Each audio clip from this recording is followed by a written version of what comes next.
세미나로 나누게 하시면 감사합니다. 7월 말씀을 놓고 또 전반적인 큐티를 어떻게 해야 될지 놓고 같이 공부하며 나아갈 텐데, 주님 이 시간 가운데 주님께서 저희 입술을 붙들어 주셔서 다른 얘기 하지 않고 정말 주님이 주시는 지혜를 가지고 필요한 이야기들만 할 수 있게 도와주시고, 또 같이 참여하는 학생들 가운데 주님의 지혜를 부어주셔서 모든 것들 잘 이해되고 주님의 은혜로 받아들일 수 있도록 주님께서 인도하여 주시옵소서. 늦게 오시는 분들도 안전하게 와서 합류해서 같이 즐겁게 배울 수 있도록 주님께서 인도하여 주시옵소서. 감사합니다. 예수님 이름으로 기도드립니다. 네. 구성을 일단 설명을 좀 드릴게요. 전반적인 QT에 대해서 조금 먼저 설명을 드릴 거고요. 이거는 아마 전에 큐티 세미나 하셨던 분들은 했던 내용인데, 제가 조금 중간중간에 저번에 좀 못 따라가 싶다 싶은 내용들을 조금 더 넣었어요. 그래서 그냥 같이 편하게 들으시면 될 것 같고, 그리고 후반부에 이제 7월 큐티 본문이 이번 달에 딱 뭐가 중간중간 걸려 있더라고요. 예레미야 후반부, 중반부죠. 원래 전체 구조에 보시면은 원래 52장까지 있기 때문에 중간까지인데 25장까지가 어떤 내용이었는지 한번 이제 지나갔으니까 훑어보고, 그 다음에 유다서는 되게 짧아요. 본문이 한 장밖에 안 되고, 그 다음에 분량으로 치면 3일 분량이더라고요. 그래서 그 3일 분량 동안 어떤 거를 다루는지 짧지만 되게 중요한 내용들이 좀 있거든요. 그래서 그걸 훑어보고, 그 다음 마지막으로 시편 107편에서 118편, 이제 5번 초반부에 해당되는 분량인데, 시편 1, 2, 3, 4, 5번까지 있거든요. 그 5번 초반부에 되는 내용이 또 어떤 내용을 담고 있는지 간단하게 훑어보고, 그리고 매일 큐티를 해야 되니까 그 큐티를 할 때 어떤 점을 조금 포인트를 두고 하면 좋을까, 이런 거를 생각하면서 해봤습니다. 구성을 해봤는데 한번 빠르게 달려보도록 하겠습니다. 자, 첫 번째 일단 큐티에 대해서 한번 생각을 해봅시다. 큐티의 의미 다들 아시겠지만 오늘 다 열심히 하시는 분들 모신 것 같아요. 파이어타임의 약자고 하나님과의 고요한 시간, 또 다른 말로는 예전에는 이제 묵상이라고 불렸던 개념을 요즘 현대적으로 큐티로 많이 하고 있는데,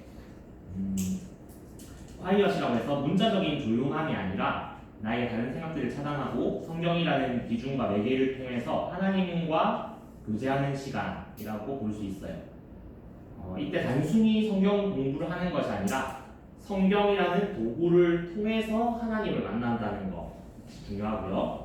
그렇다고 해서 성경이 가치가 좀 떨어지거나 이렇다는 게 아니에요. 성경은 하나님을 만날 수 있게 해주는 아주 중요한 도구, 어찌 보면 유일한 길이기 때문에 아주 중요한 의미를 갖고 있습니다.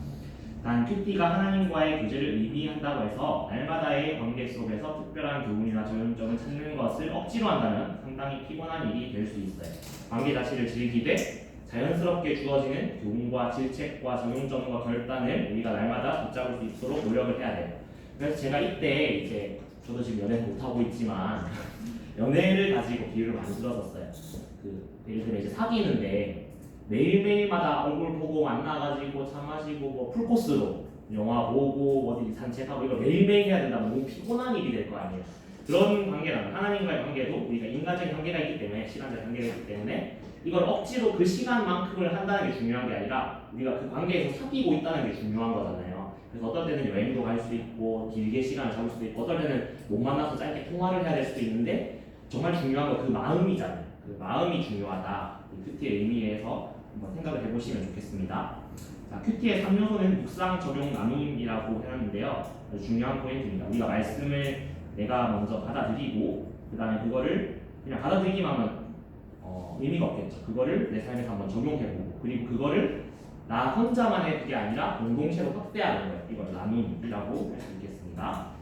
그런 차원에서 이제 개인의 큐티가 될 수도 있고 단체로 이렇게 할 때도 이 큐티의 순서는 저는 약간 이런 순서를 많이 따라가는 것 같아요. 항상 이렇진 않지만 그 말씀이 오늘 이해되게 해달라고, 그리고 받아들여지고 적용할 수 있게 해달라고 기도하고, 그 다음에 그냥 갑자기 확 들어가기 조금 힘들 때가 있어요. 그러면 저는 찬양을 직접 부를 수 있으면 부르거나, 아니면 그 오늘 말씀을 대충 보면서 이런 찬양 오늘 듣고 싶다, 이런 말씀과 조금 연계되는 찬양들을 듣고, 그 다음에 이제 마음을 조금 기도하는 마음으로 이렇게 찬양을 통해서 감정적인 부분까지 부드럽게 한 다음에 말씀 묵상으로 들어갈 때가 많거든요.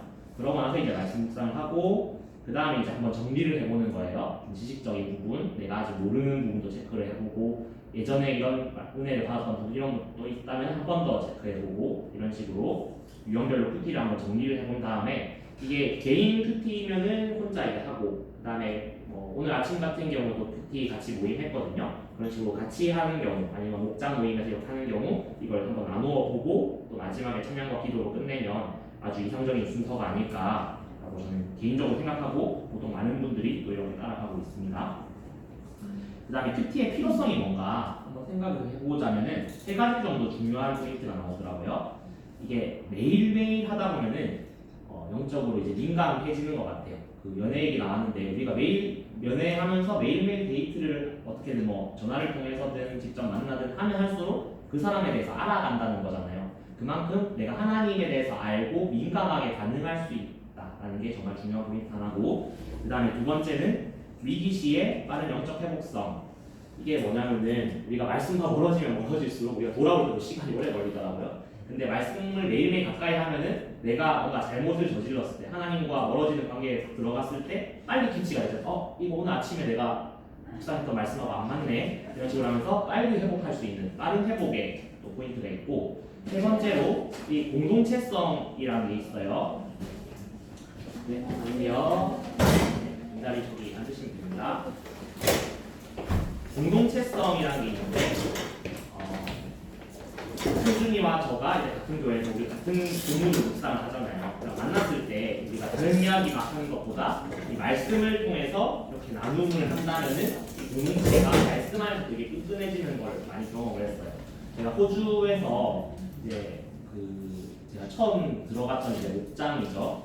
거기에 들어갔을 때 처음 맡고 이제 시작한 지 이제 3개월 된 목장 리더가 있는 목장에 들어갔었어요. 그리고 구성원이 그때까지는 걔하고 걔 사촌 2명하고 걔 친한 동생하고 저까지 5명씩이었거든요.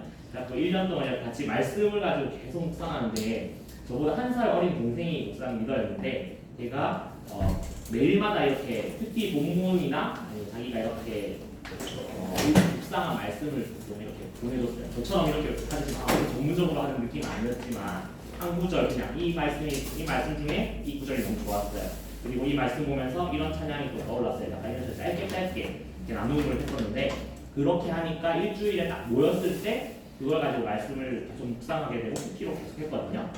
그러고 나서 그 해 말에 마지막 목장 모임에 31명이 왔어요. 그래서 그 다음 해에 목장 3개로 분리되고 저도 그때 이제 목장 리더를 하게 됐어요. 저도 처음 왔을 때 이제 제가 청년으로 있을 때. 그리고 저도 약간 그걸 좀 도전받아가지고 이렇게 해봐야겠다 하면서 저도 그 목장 받고 나서 처음에 한 8명 정도 시작해가지고 나중에 2개로 다시 연말에 또 그래가지고 이렇게 엄청 도움되는 경험들을 했는데 저는 거기서 정말 중요한 포인트가 뭐 다른 것들도 있겠지만 헌신이라든지 뭐 이렇게 같이 사역하고 이런 것도 있겠지만 큐티가 진짜 중요한 역할을 했다라고 생각을 했어요. 그런 경험들. 그래서 공동체가 이렇게 나눌 수 있는 계기가 되는 게 정말 중요하다라는 거죠. 자, 이제 성경에 대해서 한번 볼게요. 큐티가 성경을 매개로 한다고 했는데 성경이 어떤 건가? 물론 여기 계신 분은 거의 다 알 것 같지만 기본적인 걸 한번 짚어보겠습니다. 자, 성경은 66권의 문서가 한 권의 책으로 모여 있는 거예요. 그래서 구약은 39권, 신약 27권. 그래서 이거 외우실 때 39, 27 하고 외우시면 아주 편합니다. 그리고 구약도 4종류로, 그리고 신약도 크게 4종류로 구분이 되어 있는데 현재 개신교 성경이 이 4가지 종류에 따라서 순서가 대열되어 있어요. 그래서 구약에 모세오경 이란 첫 파트가 있고, 그 다음에 창세기, 출애굽기, 레위기, 민수기, 신명기까지고, 그 다음에 역사서, 여호수아서부터 에스더까지 쭉 갑니다. 그 다음에 시가서,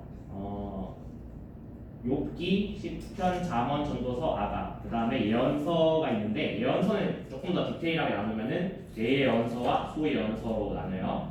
대예언서는 분량이 좀 더 많은 거예요. 이분들이 엄청 특별하다기보다 물론 중요한 포인트들을 잡아주시긴 하는데 소예언자들보다 더 훌륭한 분들이 아니라 분량이 조금 더 많은 거예요. 그 대예언자 같은 경우는 이사야, 예레미야, 에스겔, 다니엘 이렇게 봅니다. 그래서 예레미야 같은 경우는 우리 지금 이제 예레미야 했었는데 예레미야 다음 이제 부록처럼 따라붙는 게 예레미야 애가거든요. 예레미야서는 그 유다 왕국, 이스라엘 왕국이 망하기 전까지고 망하고 난 다음에 망했구나 하면서 슬퍼하는 게 애가예요. 그래서 그 5권의 책이 이제 4명의 대선지자에 쓰였기 때문에 5권 책을 다 대예언서라고 그러고 나머지 12권의 소선지서, 소예언서라고 하는 예언서들이 구약 제일 후반에 쫙 나와 있어요. 말라기까지. 그 다음에 신약은 또 간단합니다. 복음서 있고 마태복음, 마가복음, 누가복음, 요한복음. 그 다음에 역사서는 딱 한 권 있어요. 좀 특별하게 사도행전 있는데 이 사도행전을 잘 연구해 보면은 위쪽에 나오는 서신서가 언제 쓰였는지를 조금 구분을 할 수가 있어요. 그래서 중요한 포인트 역사서, 사도행전 한 권 있다는 거 아시고, 그 다음에 서신서는 조금 더 디테일하게 나누자면 바울이 책을 진짜 많이 썼거든요. 그래서 바울 서신을 조금 따로 구분하고 바울이 아닌 다른 사도들이 쓴 서신을 공동 서신이라고 구분을 합니다. 그래서 우리가 오늘 했던 유다서도 공동 서신에 들어가요. 그리고 마지막으로 또 좀 특별한 책이 계시록. 구약에는 예언서가 있었다면은 신약의 예언서라고 할 수 있는 건 이제 계시록. 이제 마지막 멸망 때까지, 마지막 최후까지 어떤 일들이 일어날 것인가 이걸 좀 보여주는 책이 계시록이라고 할 수 있습니다. 자, 그럼 구약 성경의 시대 구분이 조금 어려운데요. 신약은 되게 간단한 데 반해서 구약은 10개의 시대로 조금 나눌 필요가 있어요. 그래서 제가 그림을 한번 보겠습니다. 자, 10개 시대 나눠서 저는 약간 뒤쪽에 그림이 있어요. 한번 보시면서 따라와 보세요. 약간 대각선으로 그려놓은 거. 이게 구약을 읽는데 아주 중요한 그림이라고 저는 생각을 해요. 이게 머릿속에 어떤 방식으로든 자기만의 방식으로든 있어야 됩니다. 또 한번 보고 볼게요.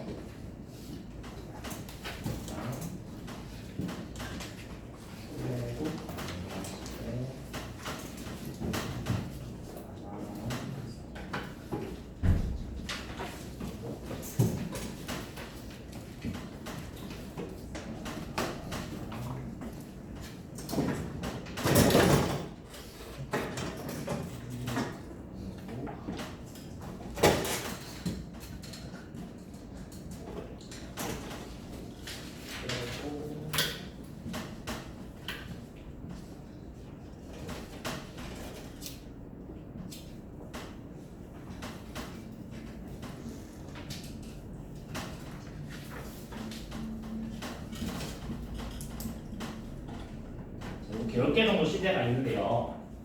창세기 11장까지가 또 시대 그 부분이 됩니다.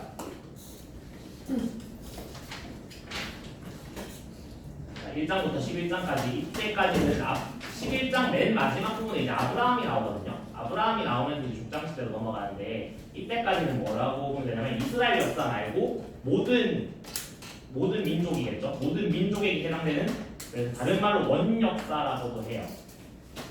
하나님이 창조하시고 난 뒤부터 이스라엘의 조상인 아브라함이 나타나기 전까지가 원역사, 창조시대라고 그러고, 창세기 12장부터 50장까지 아브라함의 아들이 이제 이삭이죠.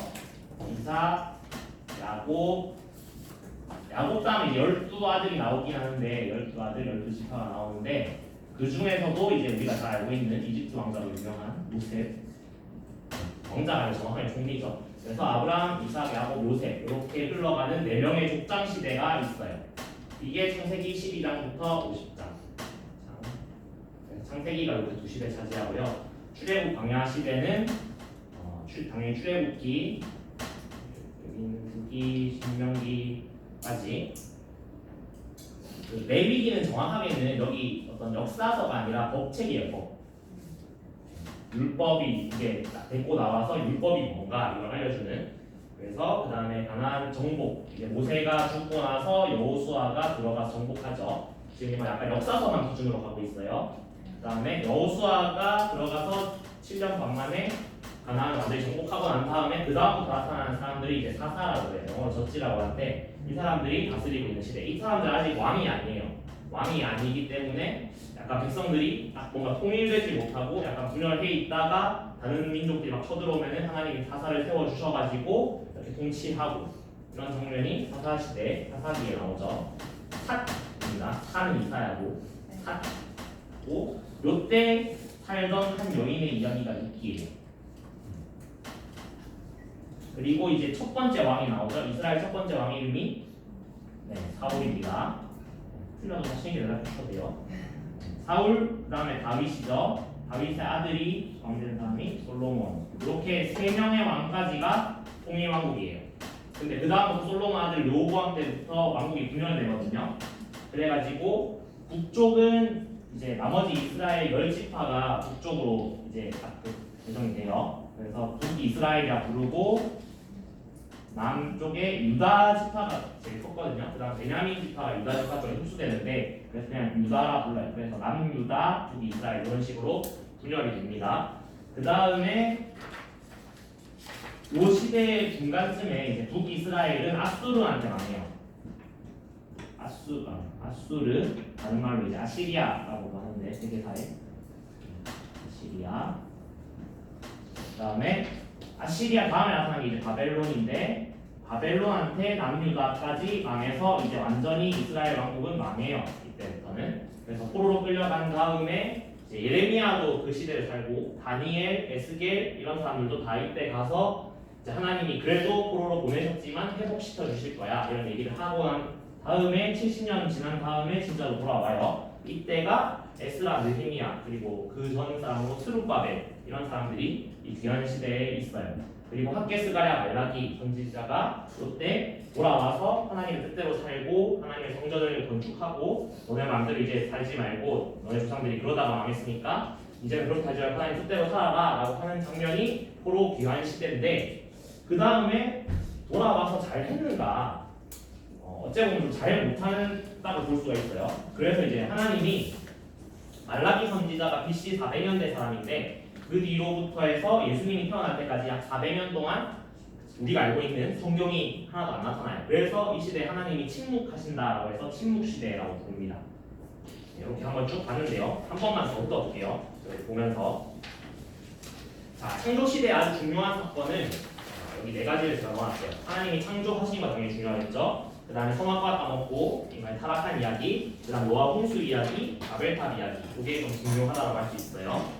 바벨탑 이후에도 사람들이 계속 늘어나고 늘어나는 중에 하나님이 한 사람을 선택해요. 그게 아브라함이고 그 다음에 아브라함의 이렇게 아들 해서 이렇게 12지파의 초기 이제 멤버들이 된 다음에 요셉이 이집트로 가죠. 그래서 이 사람들이 처음에 아브라함은 갈대아 우르라는 메소포타미아 지역에 아주 그 당시에 가장 잘 사는 지역에 있다가 당시로 보면 아주 중구석이라고 지금 가나안 지역, 지금의 이스라엘 있는 지역으로 갔다가 이 아들까지 좀 살다가 요셉 때 이집트로 들어갑니다.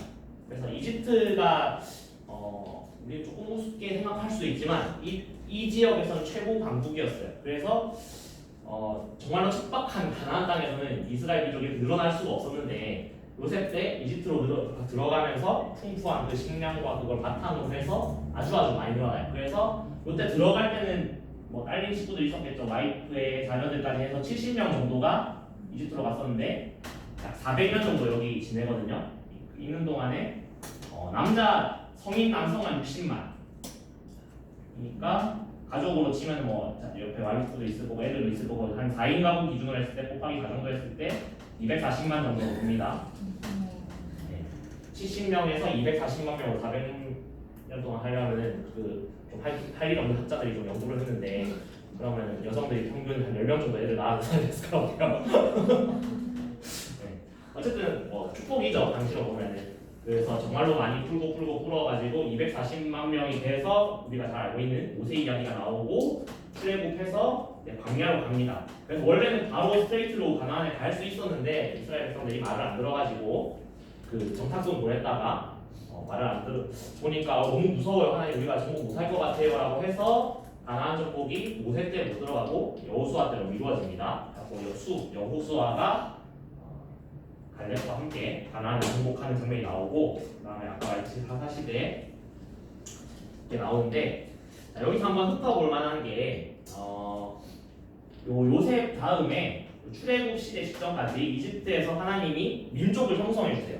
사람이 있어야지 뭐 아브라함한테 뭐 백성을 주고 뭐 나라를 주고 이러는데 나라가 있으려면 민족이 있어야 되잖아요. 그래서 민족 형성이 되는 아주 중요한 시기고 요 사이가 그 다음에 출애굽했는데 이때 아까 제가 레위기가 법을 주신 거잖아요. 나라가 이제 구성이 되려면은 정신이라든지 뭔가 묶여줄 수 있는 하나의 구심점이 필요한데 그게 이제 하나님의 말씀에 따른 율법이라는 구심점이 이때 생기는 거예요. 그래서 이제 정체성을 형성을 해요. 너네는 내가 택한 족속이다. 내가 거룩하니 너희도 거룩하라. 이런 게 다 레위기에 나오는 말씀이거든요. 그래서 정체성을 형성하고 그 다음에 여호수아가 들어가서 땅을 차지함으로써 이제 국토 형성을 했으니까 드디어 이 나라가 완성이 됐어요.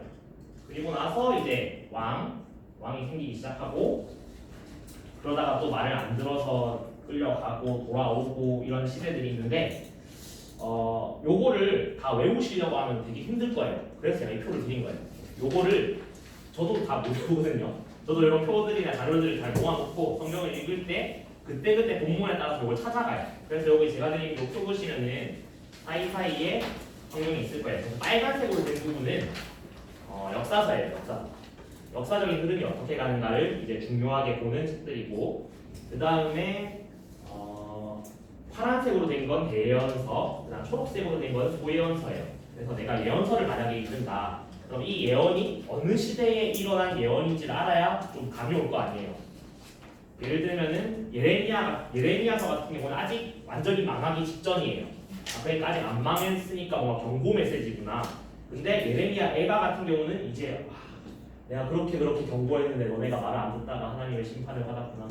슬프다 하면서도 마지막에는 또 하지만 하나님께서 이렇게 망하게 하셨지만 이게 영원하게 망하는 게 아니라 하나님이 심판 이후에 징계 이후에 회복시키실 거야 라는 말씀을 담고 있는 얘기가거든요. 이 역사적 배경을 알아야지 좀 이해가 가겠죠. 그 다음에 이제 또 중간에는 포로 시대 때는 망했잖아요. 나라가 망했는데 무슨 역사 기록이 있겠어요. 그래서 이때는 역사 기록이라고 할 만한 성경이 없어요. 대신에 뭔가 이제 좀 회복의 조짐이 보이는 게 페르시아로 이게 정권이 바뀝니다. 바벨론에서 페르시아로 정권이 바뀌면서 스룹바벨이라든지 그 다음에 에스라, 느헤미야 같은 사람들이 돌아와서 정치 지도자로서 왕이 되지는 못하지만 어떤 총독으로서 이 이스라엘을 다시 다스리기 시작해요. 그러니까 이 정치가 다시 생겨나는 게 역사서가 있겠죠. 그래서 이 스라고 되어 있는 부분은 에스라입니다. 에스더라고 다른 스 아니고요. 그래서 에스라, 느헤미야, 그다음에 여기 에스더는 제가 아까 말했군요.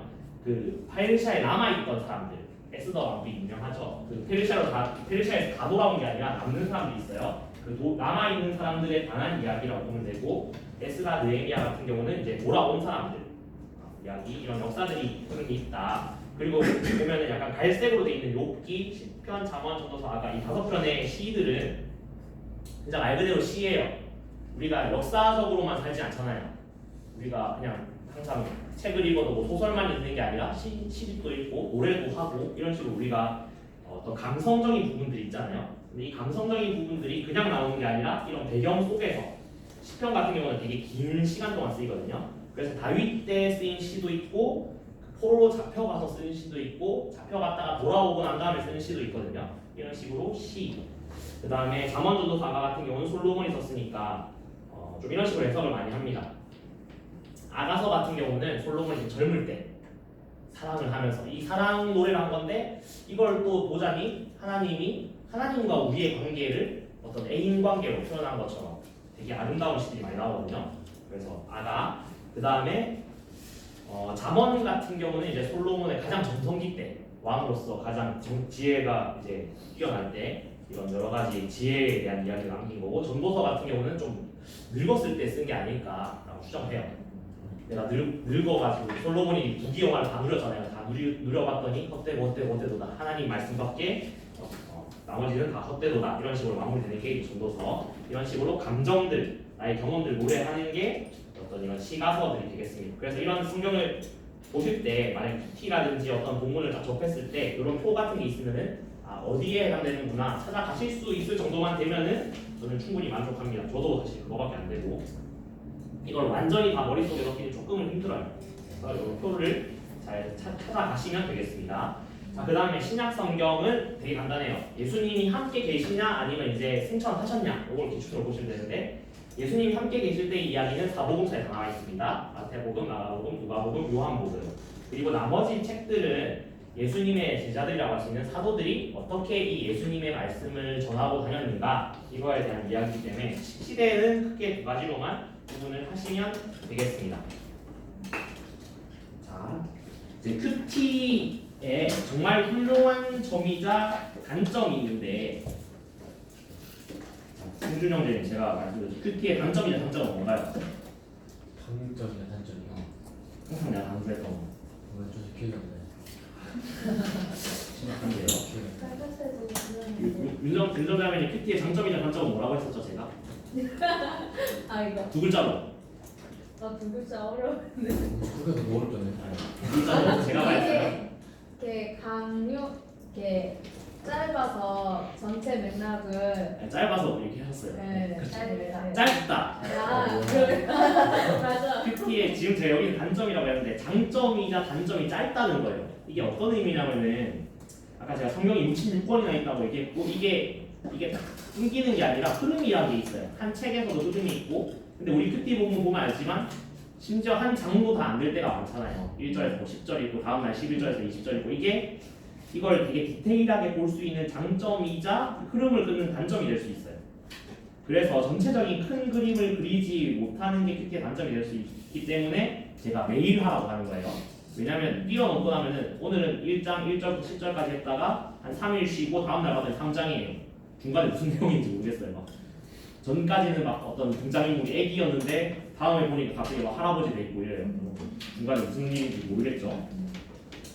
그래서 이 단점을 조금 극복할 수 있는 방법에 대해서 제가 3가지 정도를 제시를 할 텐데 첫 번째는 성경 전체를 관통하는 분명한 메시지가 있다는 걸 알면은 좀 이 흐름을 안 놓칠 수가 있어요. 그 메시지를 한마디로 요약하면은 예수 그리스도입니다.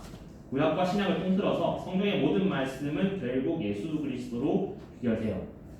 보통 흔히 얘기하죠. 구약은 오실 예수님에 대한 이야기고 신약은 오신 예수님에 대한 이야기다. 너무 단순화시킨 거긴 하지만 저는 그게 사실이라고 생각해요. 그래서 구약의 스토리들은 왜 예수님이 오셔야 되는지에 대한 우리가 인간의 죄를 범해서 그리고 하나님이 그 예수님 올 때까지 막 족보를 만들어가면서 왕들의 해서 족보에 따라서 예수님이 올 수 있도록 그걸 만들어가는데 이게 하나님이 정말 디테일하게 이렇게 만들어 가시는구나 이걸 볼 수도 있고 그 예언자들은 예수님이 오실 거야. 너네를 구원할 메시아가 올 거야. 이걸 계속 예언하죠. 하나님이 그냥 갑자기 어느 날 인간들 생각해보니까 안 되겠다. 내가 아들을 보내야지 하고 갑자기 뚝 보낸 게 아니라 예언자들을 통해서 계속 예고해서 예수님이 오신 거고 그 오신 예수님에 대해서 사도들이 막 보니까 이분이 진짜 하나님이시구나 하면서 막 전도하면서 돌아다니고 그래서 선교사님들이 지금까지도 우리나라에도 왔었고 우리도 그 받은 복음을 또 모르는 사람들 선교사를 보내는 이유가 왜? 전부 다 예수님 때문이잖아요.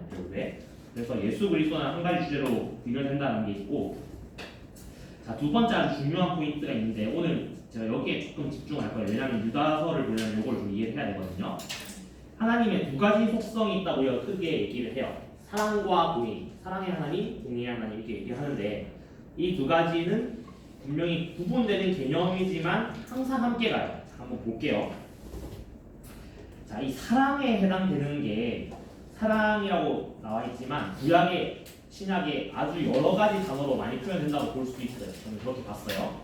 그래서 첫 번째 표를 쫙 보면은 이 세로로 보면은 사랑, 그 다음에 인자, 인애, 긍휼, 은혜, 평강, 평안, 화평, 화목, 오래 참음, 인내, 자비, 양선, 온유, 선 이런 단어가 전부 다 하나님의 사랑에 해당되는 단어라고 볼 수 있어요. 맞죠? 하나님 인간을 사랑하시니까 은혜를 베푸시는데 은혜, 인자 이런 단어는 이제 무슨 뜻이냐면은 그래서 제가 적어놨는데 사랑할 거리가 전혀 없어요. 우리를 사랑해 주어야 될 이유도 없고 하나님 우리를 구원해 줘야 될 이유도 없는데 아무 자격 없는 우리한테 대가를 엄청나게 지불을 하신 거예요. 이런 거를 개념을 성경에서 인자다, 인애하시다, 긍휼하시다, 하나님의 은혜다 이런 식으로 우리가 표현을 하는 거예요. 이런 게 다 하나님의 사랑의 속성에 해당되는 걸로 우리가 볼 수 있죠. 그 결과로 우리가 평강을 누리고 하나님과의 관계거든요. 흩어졌던 관계가 깨졌던 관계가 다시 회복되니까 평강, 평안, 화평, 화목 다 같은 단어예요. 피스. 히브리어로는 샬롬이라고 하고 헬라어로는 에이레네라고 해요. 그래서 이 에이레네는 이름에도 되게 많이 쓰이는데 그 영어 이름 중에 뭐 에일린, 에이렌 이런 단어 전부 다 이 에이렌에서 파생된 단어예요. 아이린, 에이렌 전부 다. 그래서 피스라고 하죠. 여담이었고요. 그 다음에 오래 참음. 하나님이 우리를 사랑하시니까 오래오래 참으셨을 거예요. 그 다음에 자비도 아까 인자 이런 것과 되게 비슷한 단어이고요. 되게 여러 가지로 표현이 되죠. 그 다음에 선을 행하는 상태, 이걸 양선이라고 하는 좀 어려운 말로 그냥 영어로 치면 되게 쉬워요. 운이 있으면 좋은 거를 하는 거예요. 어떤 것이 바르게 될 수 있도록 원위치에 있을 수 있도록 이거를 원래도 갖다 놓는 것, 그리고 바른 것을 행하고 베푸는 것. 그 다음에 온유함도 마찬가지죠. 하나님의 뜻에 따라서 이거를 내가 지켜가는 것. 그리고 영어로 보면 조금 더 의미가 확 들어오는데 젠틀리스, 그냥 젠틀하게 우리가 하나님의 성품을 가지고 나가는 것. 이런 것들이 다 하나님의 사랑에 해당되는 성품들이고, 근데 하나님이 사랑만 하시냐? 근데 되게 무서운 하나님이라고도 하는데, 자, 정의, 공의 이런 단어들이 나오거든요. 정의는 이제 히브리어 미시파트고 공의는 이제 체다카라고 하는데 이게 약간 다른 게 있어요. 정의의 개념은 진짜 법대로 하는 거예요. 질서대로, 법대로 척척하는 공명정대함. 그 다음에 공의는 여기에 사랑이란 개념이 조금은 섞이는 거예요. 정말로 법대로 딱딱 해야 되지만 그걸 알지만 그럼에도 용서를 해주는 거. 이런 개념이 사랑과 약간 섞이는 개념이 공의고, 그 다음에 좀 다른 말로 진리라는 말이 나오거든요. 진실, 신실, 참된 것 이런 단어들이 이제 진리라는 뜻이에요. 히브리어로 이제 에메트라고 그러고 헬라어로는 알레리아라고 그러는데, 하나님이 신실하시다라고 하는 것과 신약에서 하나님이 진리 되신다, 이게 사실은 같은 뜻이에요. 변하지 않고 믿을만하고 신뢰할 만하고 확실하고 이런 거를 이제 진리라고 그래요. 하나님의 법이 확실하잖아요, 기준이. 그 다음에 이걸 조금 다른 개념으로 설명하자면 거룩하다. 거룩하다라는 말은 한자는 우리말입니다. 한글 거룩. 그래서 그 한자로 치자면 성결하다, 순결하다, 순수하다. 영어로 치면 홀리하다. 히브리어로 카도시 이런 걸 쓰는데, 하나님이 내가 거룩하니 너희도 거룩해라 하는 게 내가 공의로우니까 너네도 공의로워라 라는 것과 사실은 같은 개념으로 보시면 좋을 것 같아요. 이처럼 이제 딱딱 구분되는 두 가지 개념이 근데 하나님 안에서 이게 하나가 되는 거예요. 그래서 예수 그리스도라는 개념을 봤을 때 예수님이 정말 선하시잖아요. 정말 선하신데 그분이 대신 죽을 필요가 없는데 사랑으로 인해서 그분이 죽으셨잖아요. 근데 마지막 날 또 오실 때 보면은 예수님에게 요한계시록에 보면 판결권을 넘겨주신다고 그러거든요. 재판할 권한이 예수님한테 있다라고 하는 거예요. 영원히 사랑이 아니라 사랑의 기회를 충분히 주신 다음에 이거를 심판하시는 분도 예수님이라는 거예요. 그래서 우리가 예레미야 말씀 볼 때 이 사랑과 심판이 동시에 느껴지거든요. 하나님이 백성을 사랑하기 때문에 예레미야한테 계속 예언해서 제발 돌아와라 이렇게 하잖아요. 제발 그 죄를 그만 지어라. 그렇게 안 하면 그렇게 하면 내가 널 심판할 수밖에 없어. 이 얘기 계속 하는 거잖아요. 그리고 그 심판이란 게 하나님 그냥 너네 이제 내 말 안 들으니까 심판이 게 아니라 그 사람들이 법을 어기고 있는 거잖아요. 그 법을 어기기 때문에 공의 하나님이 심판하실 수밖에 없는 이 사랑과 공의가 계속 섞여서 나오는 거거든요. 그리고 오늘 유다서에도 보면은 유다서 오늘 아마 2장 2절이었을 거예요. 1장 2절에 보면은 사랑과 평화가 답이었나요? 어쨌든 그 세 가지를 가지고 심판에 대해서 이야기하는 거예요. 법에 대해서, 잘못된 부분에 대해서 하나님이 그 사랑을 가지고 이렇게 얘기하도록 유다도 사도로서 하나님의 그 사랑이란 마음을 가지고 올바른 공의에 대해서 선포를 하거든요. 모든 성경의 말씀들이 그래요. 이게 따로따로가 아니라 따로따로 있으면 되게 사랑만 있으면은 뭐라고 해야 될까요? 법과 기준이 없으니까 그냥 다 옳은 게 옳지 좋은 게 좋지 이렇게 하다가 보면은 망하잖아요. 그 사랑과 하나님 공의가 한계라고. 만약 공의만 있으면 너무 무서울 거 아니에요. 우리가 공의만 있다고 했을 때 우리가 어떻게 구원받겠어요? 하나님의 사랑이 있어야 구원을 받을 수 있으니까.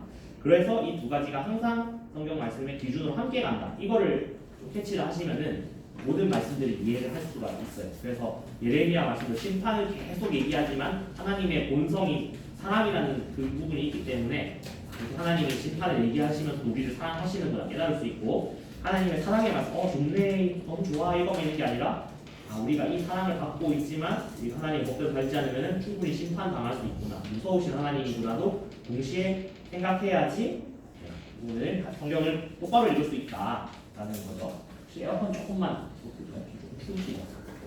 좀더 그 안에 잠깐 꺼내겠어. 감사합니다. 자, 그리고 세 번째, 이게 정말 중요한 포인트인데요. 지금 제가 뭐하고 있는지 기억하시죠? 특히 단점 극복하는 법이었어요. 첫 번째는 전체의 메시지는 예수 그리스도다. 그리고 성경 모든 본문들에서 하나님의 사랑과 공의라는 두 가지 속성이 항상 같이 나온다.